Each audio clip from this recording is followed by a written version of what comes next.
420 హామీలు అదేవిధంగా 6 గ్యారెంటీలను ఇచ్చి ఎన్నికలకు ముందు కాంగ్రెస్ ప్రభుత్వం రాహుల్ గాంధీ గారు అదేవిధంగా రేవంత్ రెడ్డి మాయమాటలు నమ్మి ప్రభుత్వం అధికారంలోకి వచ్చిన తర్వాత అన్ని హామీలన్నింటి కూడా మంటలో కలిపి 3వ బడ్జెట్లో కూడా ప్రజలు ఎదురు చూస్తున్న సందర్భంలో ఈ బడ్జెట్లో కూడా అన్ని వర్గాల వారికి అన్యాయం చేసి 6 గ్యారెంటీలను తుంగలో దొరికి 420 హామీలను కూడా అన్నింటిని పక్కన పెట్టి బీసీ బడుగు బలహీన వర్గాల వారందరికీ కూడా ఈరోజు అన్యాయం చేయడం జరిగింది.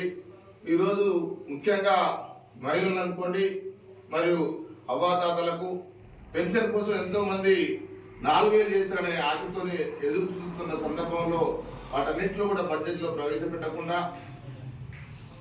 మరియు రైతులకు అదేవిధంగా రైతు బంధు పథకాన్ని కూడా ఇప్పటికే 3 సార్లు ఎగ్గొట్టడం జరిగింది. కాంగ్రెస్ ప్రభుత్వం అధికారంలోకి వచ్చిన నాటి నుండే ఈ 2 సంవత్సరాల కాలంలో చిల్లరలో ఉన్నాయి. అదే కేసీఆర్ ప్రభుత్వం ఉన్నప్పుడు ప్రతి పంటకు రైతు బంధు పథకం వేసి రైతులకు మంచిగా యాసంగి సీజన్ వస్తే నీళ్లకు కుదవలేకుండా ప్రతి చెరువు కూడా మత్తడి పోసే విధంగా కూడా కాళేశ్వరం ద్వారా కేసీఆర్ గారు కట్టిన కాళేశ్వరం ప్రాజెక్టు ద్వారా ప్రతి చెరువు నింపి రైతులను ఆదుకున్న సందర్భం కేసీఆర్ గారి ప్రభుత్వం. ఈ రోజు చూస్తే ఎక్కడ చూసినా పంటలు ఎండిపోతున్నాయి. 24 గంటల కరెంట్ అని చూస్తే కరెంటు కూడా అడియాసలై కరెంట్ కనీసం 14 గంటలు కరెంటు ఇవ్వలేని పరిస్థితిలో రాష్ట్ర ప్రభుత్వం ఉన్నది. అంతేకాకుండా మహిళలు కూడా తులం బంగారం వస్తుందని ఎంతో మంది చూడడం జరిగింది. తులం బంగారం తుంగలలో పోయింది మరియు బోనస్ బోగస్ అయింది. అన్ని విధాలా చూసినా కూడా మహిళలకు ఇంకా పిల్లలకు కూడా విద్యార్థులను కూడా స్కూటీలు ఇస్తామని వాళ్ళు గ్యారెంటీ దాన్ని ప్రకటించడం జరిగింది.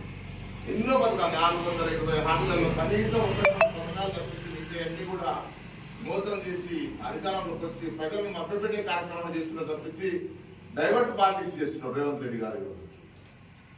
కొన్ని రోజులు కాలం వెళ్ళిపుచ్చుకోవడానికి, కొన్ని రోజులు మూసి అని, మరియు కొన్ని రోజులు మరి ఈ కాంగ్రెస్ అని చెప్పి, కొన్ని రోజులు ఫోన్ ట్యాపింగ్ అని చెప్పి ప్రజలను మభ్య పెట్టుకుంటూ ఇప్పటికే 2.5 సంవత్సరాల కాలం వెళ్ళబుచ్చారు. రైతులు ముఖ్యంగా రైతులు, రైతు కూలీలు వీళ్ళందరూ కూడా ఈరోజు ప్రభుత్వం మీద తీవ్ర వ్యతిరేకత అన్ని వర్గాల వారికి ఈ బడ్జెట్లో మొండి చేయి చూపడం తప్పించి ఏ విధంగా కూడా ప్రజలకు న్యాయమైన బడ్జెట్ కానే కాదు ఇది. దాన్ని ఈరోజు బీఆర్ఎస్ పార్టీ పక్షాన ఎక్కడికక్కడ కూడా నాయకత్వం పిలుపు మేరకు ఎక్కడికక్కడ కూడా నిలదీయడం జరుగుతుంది. కనీసం ఈ నియోజకవర్గంలో కూడా ఇప్పుడు గెలిచిన ఎమ్మెల్యే కూడా ఎక్కడ కూడా తట్టెడు మట్టి పోసిన పాపన పోలే.